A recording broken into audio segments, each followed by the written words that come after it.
तो हमारी इस कहानी की शुरुआत होती है एक माउंटेन के ऊपर से, जहाँ पर बर्फ पड़ी होती है। वहीं पर एक नदी होती है जो कि बर्फ की वजह से बहुत ज्यादा ठंडी हो चुकी है, और यहीं पर नदी के बीचों बीच हमारे हीरो को दिखाते हैं जिसका नाम मिंग है। मिंग उस नदी के ठंडे पानी में बैठकर अपनी बॉडी को कल्टीवेट करने की कोशिश कर रहा है। वो यहाँ पर बॉडी कल्टीवेशन के मेथड को अप्लाई कर रहा है, क्योंकि मिंग अपनी बॉडी की कल्टीवेशन को यूज नहीं कर सकता, क्योंकि उसकी की कल्टीवेशन वाली नर्व्स को किसी ने काट दिया है। और ये किसने किया है ये आपको आगे थोड़ी देर बाद पता चल जाएगा। बर्फ गिरने की वजह से वहाँ पर नदी का पानी बहुत ज्यादा ठंडा होता है। खून को जमा देने वाले ठंडे पानी में मिंग यहाँ पर अपनी बॉडी को कल्टीवेट करने की कोशिश कर रहा है। वो काफी ज्यादा गुस्से में होता है। वो पानी के अंदर पंच मारता है और कहता है, मैंने किसी से सुना है कि अगर हम अपनी बॉडी कल्टीवेशन की टेक्निक को परफेक्ट कर लेते हैं तो फिर हमें की गैदरिंग राम की जरूरत नहीं पड़ती, हमें की को इकट्ठा करने की जरूरत नहीं। बॉडी कल्टीवेशन से ही हम ग्रैंड मास्टर बन सकते हैं। मिंग पानी से बाहर निकल आता है। उसके कपड़ों पर भी बर्फ पड़ी होती है। वो अपने कपड़ों को झाड़ते हुए पहन लेता है और साथ ही कहता है, हालांकि बॉडी को कल्टीवेट करने के लिए ये वाला तरीका सबसे ज्यादा क्रूल है और सबसे ज्यादा आसान भी है, लेकिन इसका एक साइड इफेक्ट है। जितना ज्यादा मैं ठंडे पानी में बैठकर अपनी बॉडी को कल्टीवेट करूंगा उतना ज्यादा मेरी बॉडी को नुकसान पहुंचेगा। और मैंने तो यहाँ तक सुना है कि बॉडी कल्टीवेशन के इस मेथड को यूज करने पर अगर हम ठंडे पानी में बैठकर बॉडी कल्टीवेशन की इस टेक्निक को यूज करते हैं तो हम लोग 20 साल से ज्यादा जिंदा नहीं रह सकते। इस बात से मिंग थोड़ा सा उदास हो जाता है, लेकिन फिर वो आसमान की तरफ देखता है और कहता है, कोई बात नहीं, मेरे लिए 20 साल की उम्र काफी है। मुझे बस अपने पेरेंट्स की मौत का बदला लेना है। एक बार मैं अपनी मॉम डैड की मौत का बदला ले लूं, फिर इस बात से कोई फर्क नहीं पड़ेगा कि मैं 20 साल तक जिंदा रहता हूं या नहीं। मिंग उस ठंडे पानी से निकलकर वापस अपने गांव की तरफ चल आता है, लेकिन जैसे वो गली में से गुजर रहा होता है सारे देखने वाले उसके ऊपर हंस रहे होते हैं और हंसते हुए कहते हैं, जरा देखो तो सही, ये रहा जीनियस मिंग। लगता है ये फिर से माउंटेन के ऊपर ठंडे पानी में बैठा अपनी बॉडी को कल्टीवेट कर रहा होगा। पता नहीं इस लड़के को समझ क्यों नहीं आती। ये एक लूजर है और लूजर को लूजर ही रहना चाहिए। चुपचाप बस बैठो, खाना खाओ और सो जाओ। तुम्हें ये सारी हार्ड ट्रेनिंग करने की क्या जरूरत है। मिंग उन सभी की बातों को इग्नोर कर देता है और आगे चला जाता है, और साथ ही वो हमें बताता है कि वो कौन है और आखिर ये सारे लोग उसके बारे में इस तरह क्यों बातें कर रहे हैं। मिंग कहता है, मेरा नाम मिंग जी है और मैं जी क्लैन में पैदा हुआ। मेरा जी क्लैन इस पूरे एरिया का सबसे बड़ा क्लैन है। शुरुआत में मेरी जिंदगी बहुत ज्यादा अच्छी थी जब मेरे पेरेंट्स जिंदा थे, लेकिन जब मैं 10 साल की उम्र का हुआ तब मेरे पेरेंट्स ने मैपल लीफ सिटी के किसी एक बड़े आदमी से पंगा ले लिया, जिसकी वजह से उस बंदे ने मेरे दोनों पेरेंट्स को, मेरे मॉम और डैड को मार डाला। उन दोनों के मरने के बाद मैंने ये फैसला किया कि मुझे अपनी कल्टीवेशन को बहुत ज्यादा बढ़ाना है। मैंने बहुत ही मेहनत की, बहुत ज्यादा हार्ड वर्क किया ताकि मैं अपनी कल्टीवेशन को बढ़ा सकूं, ताकि उनकी मौत का बदला ले सकूं।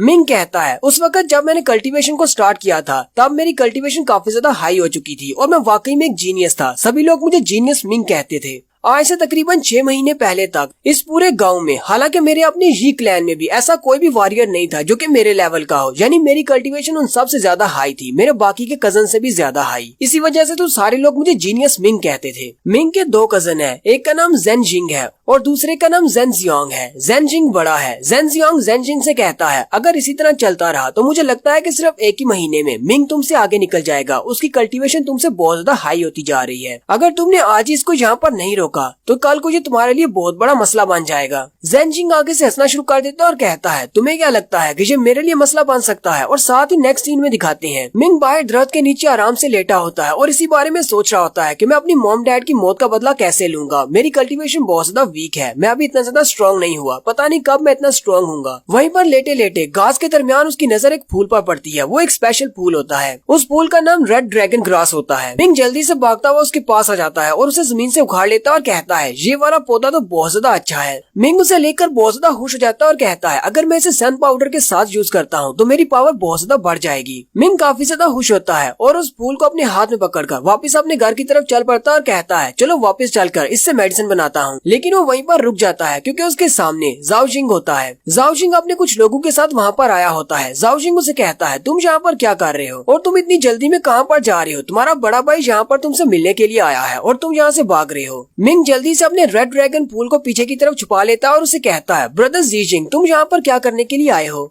जेंग जिन उसे कहता है, मैंने सुना है कि आजकल इस पूरे गांव में सिर्फ तुम्हारे ही चर्चे हैं। बहुत सारे लोग ये भी बातें कर रहे हैं कि सिर्फ 6 महीने के टाइम में तुम मुझे रिप्लेस कर दोगे। तुम तो मुझसे भी बड़े वॉरियर बन जाओगे क्योंकि तुम्हारी कल्टीवेशन दिन ब दिन हाई होती जा रही है। तो अब तो तुम ये भी कहोगे कि मुझे तुम्हारे रास्ते में नहीं आना चाहिए क्योंकि फ्यूचर में तुम एक बहुत बड़े स्टार बनने वाले हो। मिंग उसे कहता है, बड़े भाई ऐसी कोई बात नहीं है, मैं तुम्हारे साथ कभी भी कम्पीट नहीं करना चाहता। मैं तो बस अपनी स्ट्रेंथ को बढ़ा रहा हूँ ताकि अपने मॉम डैड की मौत का बदला ले सकूँ। जेंग जिन उठकर खड़ा हो जाता है और कहता है, चलो फिर ठीक है, मैं तुम्हारी हेल्प कर देता हूँ ताकि फ्यूचर में तुम कभी भी मुझसे कम्पीट न कर पाओ। आओ। मिंग उसकी बात सुनकर बहुत ज्यादा हैरान हो जाता है और कहता है ये तुम क्या करने वाले हो। और साथ ही ज़ेंग जिन अपने लोगों से कहता है जल्दी से आगे बढ़ो और इस लड़के को इतना मारो कि इसकी सारी नर्व्स को काट दो ताकि ये फ्यूचर में कभी भी अपनी बॉडी को कल्टीवेट न कर सके। और फिर वो सारे लोग आगे बढ़ते हैं और यहीं पर दिखाते हैं कि उसके ऊपर कोई अटैक करता है जिसकी वजह से मिंग की सारी मेरिडियंस कट जाती हैं। अब मिंग फ्यूचर में कभी भी अपनी बॉडी में की को कल्टीवेट नहीं कर पाएगा। और यहीं पर हमारी स्टोरी फिर से प्रेजेंट में आ जाती है। मिंग कहता है ज़ेंग जी तुम बहुत ज्यादा बुरे हो, तुमने मेरी मेरिडियंस को काट दिया ताकि मैं कभी भी की को कल्टीवेट न कर सकूं और साथ ही तुमने मेरे रेड ड्रैगन फ्लावर को भी चोरी कर लिया। सिर्फ तुम्हारी वजह से अब मुझे इस तरह के बॉडी कल्टीवेशन मेथड्स को यूज करना पड़ रहा है ताकि मैं अपनी स्ट्रेंथ को बढ़ा सकूं। मिंग काफी ज्यादा गुस्सा हो जाता है और कहता है ज़ेंग जिन मैं इस बात को कभी भी नहीं भूलूंगा, मैं तुमसे भी इस बात का बदला लूंगा। नेक्स्ट सीन जी मैंशन का दिखाया जाता है। जी मैंशन तो काफी ज्यादा बड़ा होता है लेकिन हमारा हीरो मिंग जी मैंशन में नहीं रहता। जी मैंशन के साथ में एक छोटा सा कॉटेज होता है, वहाँ पर हमारा हीरो रहता है और यहीं पर इसके सेकंड कजन की एंट्री होती है जो कि एक नौकर के साथ आता है और ये नौकर ज़ेंग जिन का है। वो नौकर आते ही दरवाजे के ऊपर किक मारता है और दरवाजा खोल देता है और वो दोनों अंदर आ जाते हैं जबकि मिंग भी घर के अंदर ही बैठा होता है। उन दोनों को यहाँ पर देखकर काफी ज्यादा हैरान हो जाता है। ज़ेंग जियांग उसे कहता है हेलो मेरे लिटिल ब्रदर, या फिर मैं तुम्हें जीनियस मिंग कहूँ। तुम्हारी बॉडी और तुम्हारे कपड़ों को देखकर तो लगता है जैसे तुम फिर से उस ठंडे पानी में बैठकर अपनी बॉडी को कल्टीवेट कर रहे थे। तुम्हारे लिए तो मुझे बहुत ही बुरा लगता है। जियांग हंसते हुए उससे कहता है तुम्हें अपने बारे में पता होना चाहिए, तुम्हें ये सब कुछ पता होना चाहिए कि कचरा हमेशा कचरा ही रहता है, कभी भी वो टॉप पर नहीं आ सकता। जैसे एक जूता जो कि हमेशा पाँव में रहता है उसे कभी सर पे नहीं रखा जाता।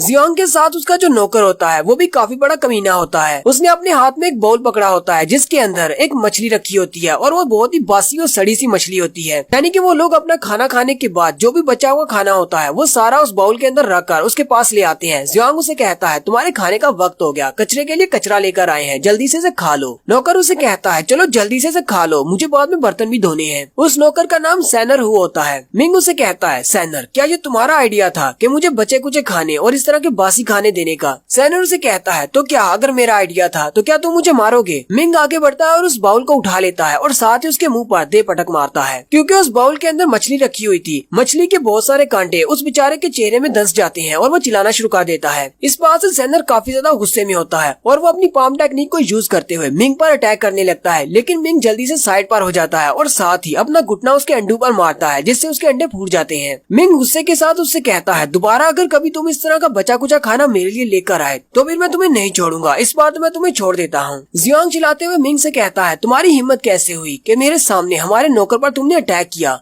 लगता है कि तुम्हें अपनी जान की बिल्कुल भी फिक्र नहीं है। मिंग उसे कहता है जियांग अगर तुम्हें ये बात पसंद नहीं आई तो फिर तुम मेरे साथ फाइट कर सकते हो और फिर देखते हैं कि कौन किसको मारता है। मिंग की ये वाली बात सुनने के बाद वो सोचने लग जाता है और कहता है जब से इस कमीने के पेरेंट्स मरे हैं तब से इसने कभी भी गिव अप नहीं किया। ये हमेशा अपनी बॉडी को कल्टीवेट करता रहता है, यहाँ तक कि बड़े भाई जिंग ने इसकी मेरिडियंस को ब्लॉक कर दिया है। अब ये कभी भी अपनी की को कल्टीवेट नहीं कर पाएगा लेकिन फिर भी ये हमेशा उस ठंडे पानी में बैठकर अपनी बॉडी को कल्टीवेट करता रहता है। इसे लगता है कि ये अपने आप को स्ट्रॉन्ग बना सकता है। यहाँ पर इसके हाथों से थोड़ी सी बेइज्जती करवा लेना अच्छा है बजाय इसके साथ फाइट की जाए। मुझे नहीं पता कि इसकी बॉडी कितनी ज्यादा स्ट्रॉन्ग हो चुकी है, कहीं ये मुझे मार ही न डाले। जियांग मिंग से कहता है तुम बस यहीं पर इंतजार करो, तुम्हें पता है ना ये किसका नौकर है? ये जिंग का नौकर है, वो तुमसे इस बात का बदला जरूर लेगा। और साथ ही जियांग सैनर से कहता है सैनर चलो यहाँ से चलते हैं और जाकर जिंग को बताते हैं। उनके चले जाने के बाद मिंग और भी ज्यादा गुस्सा हो जाता है और कहता है इस जिंग को तो मैं कभी भी नहीं छोड़ूंगा, उसने मेरी रेड ड्रैगन ग्रास को चोरी किया, मेरी मेरिडियंस को ब्लॉक कर दिया ताकि मैं कभी भी अपनी की को कल्टीवेट न कर सकूं। नेक्स्ट सीन कुछ देर के बाद का होता है। मिंग को बहुत ज्यादा भूख लगती है, उसके पेट से आवाज आ रही होती है। वो आगे बढ़ता है और अपने बर्तन के अंदर चल के चेक करता है कि वहाँ पर चावल पड़े हुए हैं या नहीं, लेकिन उसके पास सारे चावल खत्म हो चुके होते हैं। मिंग कहता है मेरे पास तो सारे चावल खत्म हो गए, लगता है कि मुझे फिर से गाँव में जाकर चावल खरीद कर लाने पड़ेंगे। मिंग अपना बैग उठाकर गाँव की तरफ निकल पड़ता है लेकिन जैसे ही वो बाहर की तरफ जा रहा होता है वहीं पर एक सूखे हुए दरख्त के नीचे एक भिखारी बैठा होता है। वो भिखारी उसे देखकर हंसना शुरू कर देता है और कहता है ओए लड़के क्या तुम स्ट्रॉन्ग बनना चाहते हो? मिंग उसकी बात सुनकर रुक जाता है और कहता है क्या तुम मुझसे बात कर रहे हो? वो भिखारी उसे कहता है हाँ मैं तुम्ही से बात कर रहा हूँ, यहाँ पर तुम्हारे अलावा और कौन है?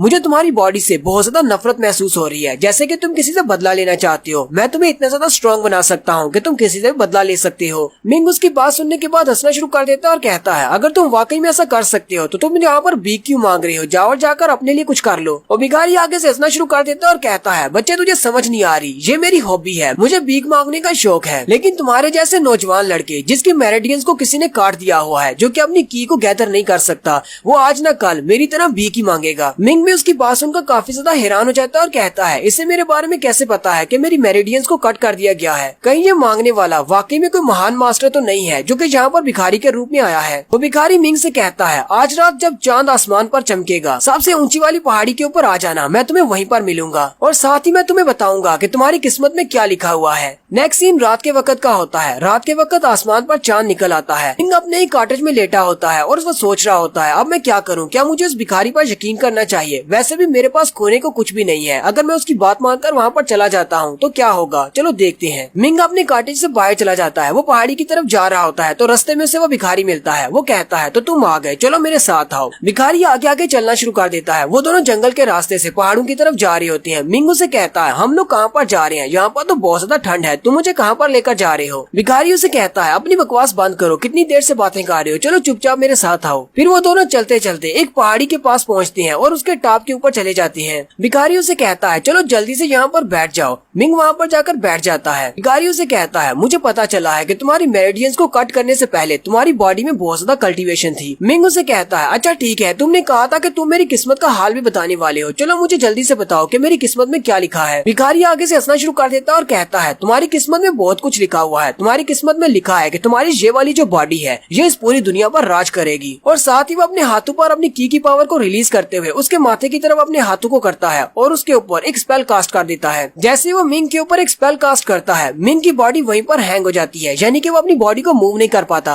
मिंग भी काफी ज्यादा घबरा जाता है और कहता है, ये तुम क्या कर रहे हो? मैं अपनी बॉडी को मूव नहीं कर पा रहा। वो बूढ़ा भिखारी आगे से और भी ज्यादा हंसना शुरू कर देता है। असल में ये बूढ़ा भिखारी एक बहुत बड़ा फ्रॉडिया है। भिखारी हंसते हुए मिंग से कहता है, अब जबकि तुम्हारी बॉडी मेरी होने वाली है तो चलो फिर ठीक है, मैं तुम्हें अपने बारे में बता देता हूँ, इस बात से कौन सा फर्क पड़ने वाला है, वैसे भी तुम यहाँ पर मरने वाले हो। भिखारी उसे कहता है, पहले मैं एक जनरल हुआ करता था रोजफिंच कंट्री का, लेकिन बहुत सारे बुरे लोगों के चलते उन सब लोगों ने मेरी फैमिली को मार डाला। मैं सिर्फ अकेला ही बचा। मैं उन सारे लोगों के हाथों से वहाँ से तो बचकर आ गया। मैं काफी अरसा तक इधर उधर भटकता रहा। फिर एक दिन अचानक मुझे एक स्क्रॉल मिला जिसके अंदर एक एंशिएंट टेक्निक लिखी हुई थी जिससे मैं अपनी बॉडी को रीइंकारनेट कर सकता हूँ, वो भी किसी की बॉडी में भी। मैंने उस टेक्निक को यूज करते हुए हीवनली अर्थ के एक इनर डिसाइपल की बॉडी ले ली और 30 साल तक मैं उसी की बॉडी में रहा। 30 साल के इस अरसा में मैं हीवनली अर्थ मार्शल आर्ट अकेडमी का मैनेजमेंट का हेड बन गया। लेकिन मेरे लिए इतना सब कुछ काफी नहीं था। मैंने हीवनली अर्थ मार्शल आर्ट्स अकेडमी के बहुत सारे राज और बहुत सारी टेक्निक्स को चोरी कर लिया। जब मैं उन चीजों को चोरी करके वहाँ से भाग रहा था, वहाँ के कुछ सेंट लेवल के मार्शल आर्टिस्ट मेरे पीछे लग गए। मैंने उन सब से अपनी जान बचाकर भागने की कोशिश की, लेकिन मैं काफी ज्यादा जख्मी हो चुका था क्योंकि उन सेंट लेवल के मार्शल आर्टिस्ट ने मेरे ऊपर अटैक किया था। वहाँ से भागते हुए रास्ते में मुझे एक भिखारी की बॉडी नजर आई जो कि मरने की स्टेज पर था क्योंकि वो बहुत ज्यादा भूखा था, लेकिन मेरे पास और कोई रास्ता नहीं था। मैंने अपनी बॉडी को दोबारा से रीइंकारनेट कर लिया और उसी भिखारी की बॉडी में चला गया और तब से मैं इंतजार कर रहा हूँ कि कभी मुझे कोई अच्छी बॉडी मिलेगी। और फिर मेरी नजर तुम पर पड़ी, तुम्हारी बॉडी काफी ज्यादा अच्छी है। मिंग उसे कहता है, लेकिन मैं तुम्हें बता दूं, मेरी बॉडी तुम्हारे किसी भी काम नहीं आएगी। मेरी तो मेरिडियंस को कट कर दिया गया है, मैं तो की को भी गैदर नहीं कर सकता।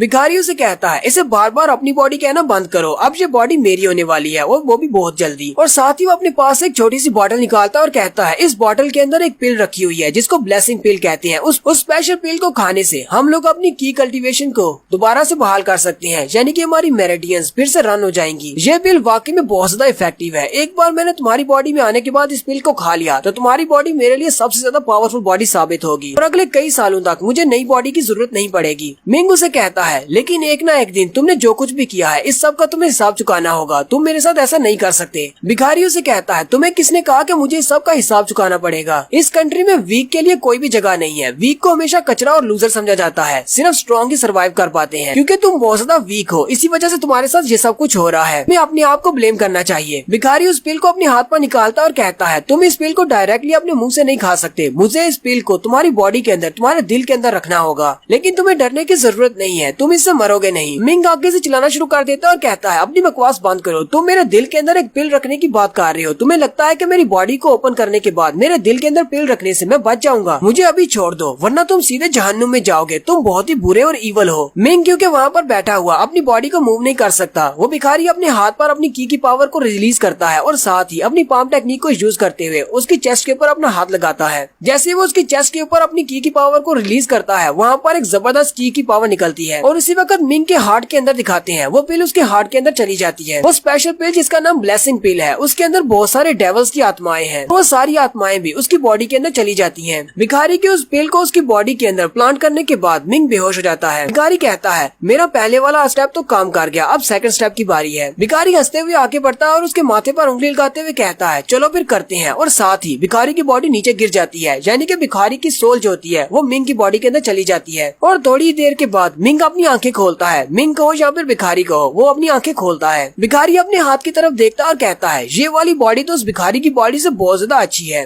भिखारी आगे बढ़ता है और उस मरे हुए भिखारी की बॉडी से कुछ चीज निकालने लगता है, लेकिन उसी वक्त उसका हाथ रुक जाता है। वो कहता है लगता है कि इस लड़के का रिजॉल्व बहुत ज्यादा पावरफुल है, मैं इसको शॉर्ट टाइम में इसकी सोल को डिस्ट्रॉय नहीं कर पाऊंगा। मुझे लगता है कि इसकी सोल के ऊपर मुकम्मल तौर पर हावी होना काफी ज्यादा मुश्किल हो सकता है। मिंग कहता है मेरे पास बहुत सारा टाइम होने वाला है, सबसे पहले मुझे अपने उस गोल्डन ट्रेजर को अपनी बॉडी के ऊपर लगाना है। वो उस मरे हुए भिखारी की बॉडी से एक गोल्डन क्लोक को निकालता और कहता है ये वो स्पेशल खजाना है जो मैं चोरी करके लाया हूँ। वो उस क्लोक को अपने हाथ के ऊपर रखता है और साथ ही उस क्लोक के ऊपर अपना ब्लड डालता है ताकि वो उसको अपना मास्टर मान ले। और साथ ही वो भिखारी उस क्लोक को पहन लेता है। उसका नाम डिवाइन गोल्डन क्लोक होता है और वो काफी ज्यादा पावरफुल होता है। भिखारी काफी ज्यादा खुश हो जाता है और कहता है ये तो वाकई में एक डिवाइन वेपन है और ये बहुत ज्यादा पावरफुल है, अब मेरा मुकाबला कोई भी नहीं कर पाएगा। भिखारी कहता है मैंने 30 साल अपने जाया किए हैं सिर्फ इस चीज को चोरी करने के लिए, आज फाइनली मैंने इस चीज को पहन लिया है। लेकिन यहीं पर सब कुछ उल्टा पुल्टा हो जाता है क्योंकि यहाँ पर किसी तीसरे बंदे की आवाज आती है जो कि एक फेरी होती है जो इस डिवाइन वेपन की गार्डियन है।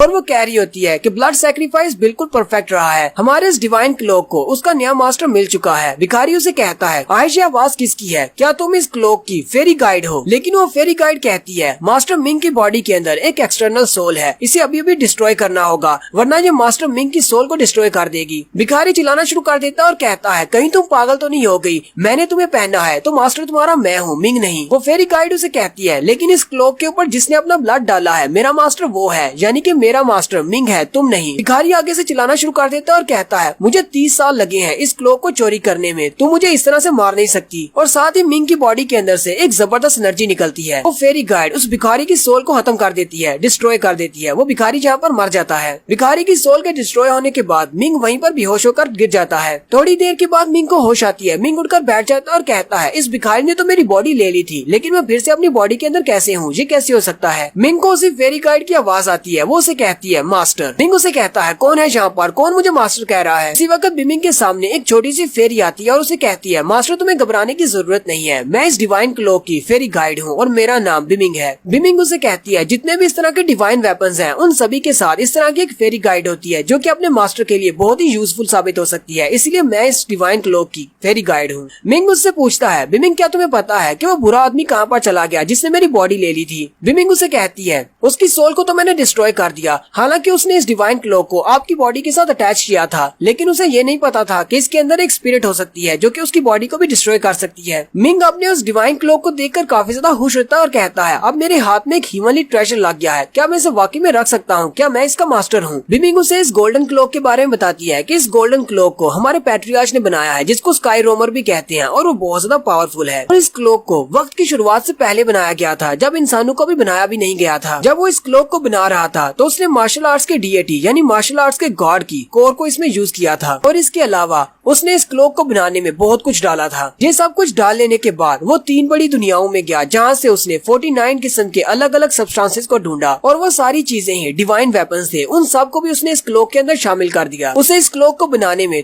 पूरे 3000 साल का अरसा लगा। मिंग उसकी बातें सुनकर काफी ज्यादा हैरान होता है और कहता है तो इसका मतलब ये डिवाइन वेपन काफी ज्यादा स्पेशल है और ये फ्यूचर में मेरे बहुत ज्यादा काम आ सकता है। बिमिंग उसे कहती है हाँ मास्टर, ये आपके बहुत ज्यादा काम आएगा क्योंकि ये एक डिवाइन वेपन है और जिसके पास भी ये होगा वो फ्यूचर में बहुत कुछ हासिल करेगा क्योंकि इसके अंदर विस्प ऑफ डेस्टिनी है और मार्शल आर्ट्स के गॉड का कोर भी शामिल किया गया है। और इसके अलावा अभी थोड़ी देर पहले उस बैगर ने तुम्हें एक ब्लेसिंग पिल खिलाई थी जिसकी वजह से तुम अपनी की गैदरिंग को दोबारा से स्टार्ट कर सकते हो और मैं तो तुम्हारे साथ हूँ ही, मैं तुम्हें हमेशा गाइड करूंगी और तुम्हें प्रोटेक्ट भी करूंगी और इसके बाद तुम बहुत ज्यादा पावरफुल बन जाओगे। मिंग काफी ज्यादा खुश हो जाता है और कहता है मुझे तो लगा था कि मैं इस भिखारी के हाथों से मरने वाला हूँ और मेरी बॉडी वो भिखारी ले लेगा, लेकिन मेरी किस्मत तो वाकई में चमक गई। मेरे हाथ में एक डिवाइन वेपन लग गया है और साथ ही मुझे एक ब्लेसिंग पिल भी मिल गई है। बिमिंग उसे कहती है मैं तुम्हें एक और बात बताती हूँ, इस भिखारी की बॉडी में इसके कपड़ों के अंदर एक और स्पेशल चीज है। इसके पास एक स्क्रोल है जिसका नाम स्काई रोमिंग सूत्रा है। उसके ऊपर बहुत सारी टेक्निक्स लिखी हुई है जिनको तुम कल्टीवेट करके अपनी पावर को बढ़ा सकते हो। मिंग आगे बढ़ता है और उसके कपड़ों के अंदर से उस स्क्रोल को निकाल लेता है। बिमिंग उसे कहती है इसके अंदर डिवाइन लेवल का एक सूत्रा है जिसके अंदर बहुत सारी टेक्निक्स लिखी हुई है, तुम इनको कल्टीवेट कर सकते हो। ये सिर्फ ह्यूमनली अर्थ के क्वालिफाइड बंदे को ही दिया जाता है। मिंग काफी ज्यादा खुश हो जाता है और कहता है ये तो डिवाइन लेवल का सूत्रा है, अगर मैं इसको बेचता भी हूँ फिर तो मुझे बहुत सारे पैसे मिलेंगे, क्योंकि हमारी जी फैमिली के पास जो फायर और वाटर वाले सूत्रा है वो इतने ज्यादा खास नहीं है, ये वाला तो उनके सामने बहुत ही बड़ी तबाही है। बिमिंग उसे कहती है लेकिन तुम्हारी कल्टीवेशन को तो पहले से ब्लॉक कर दिया गया है, तुम इसको कल्टीवेट नहीं कर सकते हो, ना ही इसको प्रैक्टिस कर सकते हो। मिंग आगे से रोना शुरू कर देता है और कहता है बिमिंग क्या तुम ऐसे मौके पर इस तरह की बात करना बंद करोगी? क्या तुम्हें दिखाई नहीं देता मैं कितना ज्यादा खुश हूँ? तुमने ये बात करके मुझे बहुत ज्यादा रुला दिया है। बिमिंग उसे कहती है मैं सिर्फ एक स्पिरिट गाइड हूँ, मेरे अंदर कोई भी इमोशन या फीलिंग नहीं है, इसलिए मुझे कुछ भी महसूस नहीं होता। मिंग कहता है अगर मैं इसको यूज नहीं कर सकता, मैं इसको प्रैक्टिस नहीं कर सकता, चलो फिर ठीक है, मैं इसको बाजार में जाकर बेच देता हूँ, इससे मुझे बहुत सारे पैसे मिलेंगे क्योंकि मेरे पास खाने को कुछ भी नहीं है। बिमिंग उसे कहती है मास्टर लेकिन तुम इसको यूज कर सकते हो, क्योंकि मैं अपनी पावर्स को यूज करते हुए हमारी कटी हुई मेरिडियंस को फिर से ठीक कर सकती हूँ, तुम की को गैदर कर सकते हो और साथ ही ठंडे पानी में बैठने की वजह से तुम्हारी बॉडी को जितना भी नुकसान पहुँचा है मैं उस सबको भी हील कर सकती हूँ। बिमिंग गुस्सा हो जाता है और चिल्लाकर उसे कहता है ये सारी बातें तुम मुझे पहले नहीं बता सकती थी, तुम्हारी वजह से मुझे कितना ज्यादा रोना पड़ा, और ऊपर से बार बार मुझे मास्टर कहना बंद करो, क्या तुम मुझे मेरे नाम से नहीं बुला सकती, तुम मुझे मिंग कहा करो। बिमिंग उसे कहती है मैं तो सिर्फ एक फेरी गाइड हूँ, मेरे अंदर कोई भी फीलिंग्स नहीं है, मुझे नहीं पता कि लोगों को उसके नाम से कैसे पुकारते हैं। मिंग उसे कहता है मैं तुम्हें जो भी कहूंगा तुम आगे से यही बहाना बनाओगी, चलो फिर ठीक है जो मर्जी करती रहो। मिंग उसे कहता है चलो छोड़ो ये सारी बातें, जल्दी से मेरी मेरिडियंस को फिक्स कर दो ताकि मैं की को गैदर कर सकूं, अब मुझे बताओ मुझे क्या करना है। बिमिंग उसे कहती है यहाँ पर नीचे लेट जाओ। मिंग वहीं पर जमीन के ऊपर लेट जाता है। बिमिंग उसे कहती है तुम बस रिलैक्स करो, बाकी का सारा काम मेरा है, और साथ ही वो उसके माथे के ऊपर आकर बैठ जाती है। मिंग चिल्लाना शुरू कर देता है और कहता है क्या तुम अपनी तशरीफ को मेरे चेहरे के ऊपर से हटाओगी? बिमिंग उसे कहती है लेकिन क्यों? मिंग उसे कहता है कोई भी ऐसा नहीं चाहता कि कोई दूसरा अपनी तशरीफ को उठाकर उसके चेहरे पर रख दे। बिमिंग उसे कहती है मैं तो सिर्फ एक फेरी गाइड हूँ, मुझे नहीं पता, मेरे अंदर कोई भी फीलिंग्स नहीं है, मुझे कुछ भी महसूस नहीं होता, तो मैं यहाँ पर बैठ सकती हूँ। मिंग हार मान लेता है और कहता है चलो फिर ठीक है जहाँ मर्जी बैठ जाओ। फिर वो उसके माथे के ऊपर अपने दोनों हाथ रखती है और अपनी पावर्स को रिलीज करती है, और साथ ही मिंग के हार्ट की तरफ दिखाते हैं। उसके हार्ट के अंदर जो पिल होती है वो डिसॉल्व होना स्टार्ट हो जाती है, और उसके हार्ट के अंदर उस पिल की वजह से जितने भी डेविल्स की आत्माएं हैं वो सारी भी दिखाई जाती हैं, जो कि पहले उसके दिल को ब्लॉक करके खड़ी थी, अब वो सारी साइड पर हो जाती हैं, जिसकी वजह से उसकी पावर्स रिलीज हो जाती हैं। मिंग कहता है मुझे फाइनली फिर से महसूस हो रहा है जैसे कि मेरी मेरिडियंस फिर से ठीक हो चुकी हैं, मेरी बॉडी के अंदर की कल्टीवेट हो रही है। की कल्टीवेशन दोबारा मिलने के बाद मिंग कहता है फादर मदर अब मैं कोई कचरा नहीं रहा, मेरे पास मेरी पावर फिर से वापस आ गई है, अब दोनों की आत्माओं को शांति दिलाने के लिए मैं उन लोगों को जरूर मार डालूंगा जिन लोगों ने तुम लोगों को मारा था, मैं एक एक करके उन सब से बदला लूंगा जिसने भी मेरे पेरेंट्स को मारा है या जो लोग भी मेरे पेरेंट्स की मौत में शामिल थे। और यहीं पर हमारी रिवेंज सीकर की एपिसोड 1 का एंड होता है। एक्सप्लेनेशन कैसी लगी ये कमेंट करके आपने जरूर बताना है। चैनल को सब्सक्राइब कर दे, वीडियो को लाइक और शेयर कर दे। शुक्रिया।